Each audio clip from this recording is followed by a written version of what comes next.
Kasih karunia dan damai sejahtera Allah Bapa kita dan anaknya Tuhan Yesus Kristus menyertai saudara. Amin. Shalom saudaraku yang terkasih, di dalam nama Tuhan Yesus Kristus senang bisa menyapa saudara di tempat saudara berada hari ini. Dalam dimensi yang berbeda tetapi dalam dunia yang sama. Sebagai insan yang diciptakan untuk Tuhan, sebelum melakukan rangkaian aktivitas kita pada hari ini, marilah kita mengawalinya dengan mendengarkan firman Tuhan. Salam, firman Tuhan buat kita di pagi hari ini tertulis di Amsal 18 ayat yang 15. Begini firman Tuhan. Hati orang berpengertian memperoleh pengetahuan, dan telinga orang bijak menuntut pengetahuan. Demikian firman Tuhan. Saudaraku yang terkasih, di dalam nama Tuhan Yesus Kristus, salah satu tokoh di perjanjian baru yang menjadi rujukan bagi kita tentang hal mendengarkan firman Tuhan adalah Maria, yang mendengarkannya dan kemudian ia menyimpannya di dalam hatinya.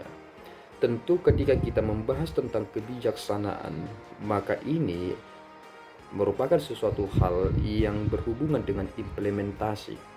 Kebanyakan orang menjadi pintar ketika ia terus belajar, tetapi ia belajar dan pintar sebatas esai ketika ia bisa menjawab soal-soal, tetapi ia tidak mampu menyelesaikan persoalan.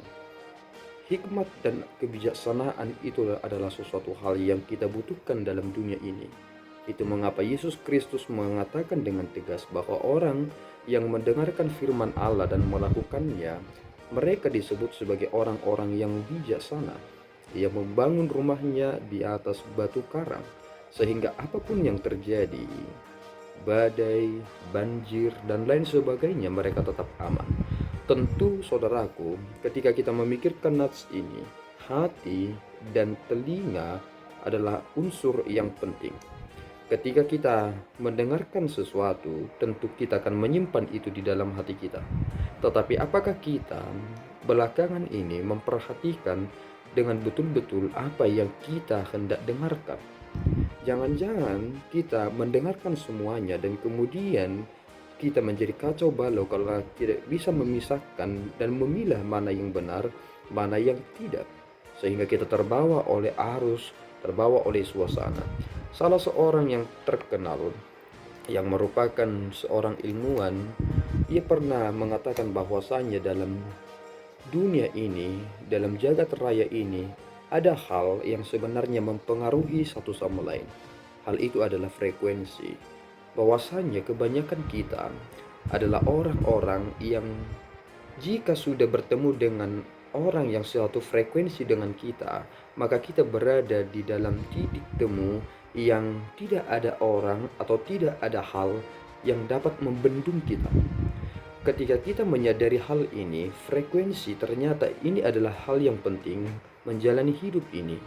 Bagaimana kita memiliki pikiran Kristus dan menghadapi realita kehidupan yang begitu pahit dan carut marut ini, tetapi kita tetap dan konsisten. Ini adalah seni menjalani hidup.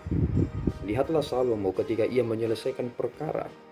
Tentu ketika kita melihat Salomo ketika ia menyelesaikan persoalan itu, kita takjub dengan apa yang ia lakukan. Padahal apa yang dilakukan oleh Salomo itu tidak pernah tertulis di dalam buku manapun. Artinya untuk menyelesaikan masalah itu tidak pernah tertulis di dalam buku. Tetapi mengapa ia langsung memikirkan demikian dan menegaskan itu dan melihat apa dampak yang terjadi? Bukankah seharusnya kita berdampak bagi orang lain? Dan itulah tanda orang-orang yang bijaksana.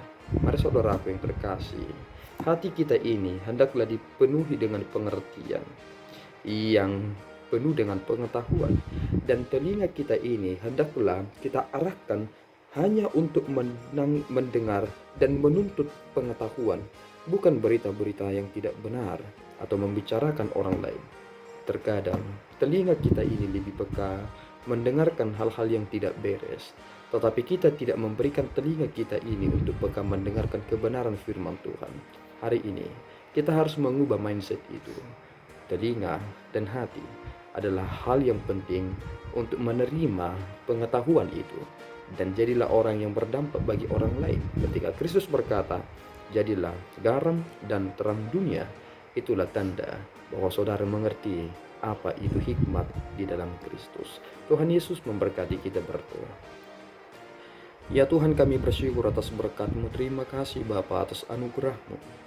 Engkau menuntun kami untuk mengerti dalam arti menjalani hidup harus penuh dengan kebijaksanaan yang bersumber daripada-Mu. Engkau adalah sumber dari hikmat itu yang akan mengarahkan hidup kami ke dalam kedamaian, mengarahkan kami kepada keputusan yang benar. Tolong kami Tuhan. Banyak hal yang sering terbelenggu dalam diri kami yang ingin menyelesaikan sesuatu tetapi terikat dengan hal lainnya. Bantu kami sehingga kami dapat menentukan apa yang sesuai dengan kehendak-Mu dan konsekuensi apa yang kami harus hadapi setelah memutuskan itu. Dan ampunkan kami akan kesalahan dosa kami Bapa di dalam Yesus. Kami telah berdoa dan mengucap syukur. Anugerah Tuhan kita Yesus Kristus, kasih setia Allah Bapa, dan persekutuan Roh Kudus menyertai saudara. Amin. Tuhan Yesus memberkati.